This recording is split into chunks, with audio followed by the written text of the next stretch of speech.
મહાનગરપાલિકામાં છેલ્લા 5 વર્ષથી ભારતીય જનતા પાર્ટીનું શાસન એક ખાનગી પેઢીની જેમ ચાલ્યું છે અને ભારતીય જનતા પાર્ટી નહીં પરંતુ ભ્રષ્ટાચારી જનતા પાર્ટી તરીકે જેણે કાર્યરત તરીકે કામ કર્યું છે।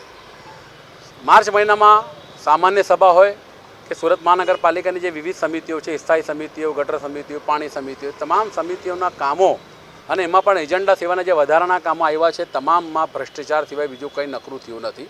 એનું ઉત્તમ ઉદાહરણ ડ્રેનેજ સમિતિની જે છેલ્લી સભા મળી અને એમાં જે મંજૂર કરવામાં આવ્યું આ રકમ કપૂર ગોળીઓ માટે એ જ દર્શાવે છે।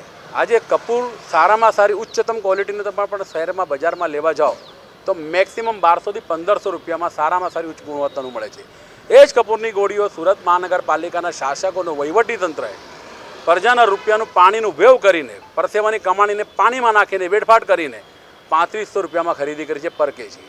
એટલે જ દર્શાવે છે કે ભારતીય જનતા પાર્ટીના શાસકો હોય, વહીવટીતંત્ર હોય, આમાં એમનું કમિશન લીધું છે અને એ કમિશન સુરત ભાજપ કાર્યાલય પંડિત દીનદયાલ ભવન હોય કે ગાંધીનગર સ્થિત કમલમ સુધી પહોંચી રહ્યું છે। જે ઇજારદાર પણ હશે ચોક્કસપણે ભારતીય જનતા પાર્ટી સાથે ખૂબ નજદીકનું ગૌરવ ધરાવતો હોય તો જ એણે પણ ડબલ કરતાનો વધારેનો ભાવ વસૂલાત સુરત મહાનગરપાલિકાએ પાસે કરી છે। આ તબક્કે એટલું જ કહીશ કે સુરત પરની પ્રજા ખૂબ જાગૃત થઈ ગઈ છે, આમના શાસનથી ત્રસ્ત થઈ ગઈ છે ને આમના ભ્રષ્ટાચારના એક દાખલાઓ ઘણા સામે આવ્યા છે આખા 5 વર્ષ દરમિયાન। આ વખતે જે 31 વર્ષ એમનું સતત શાસન ચાલી રહ્યું છે મનપામાં, આ વખતે એમને શાસન ટકાવવા માટે 9 નેજા પાણી યાદ આવશે એ ચોક્કસ છે।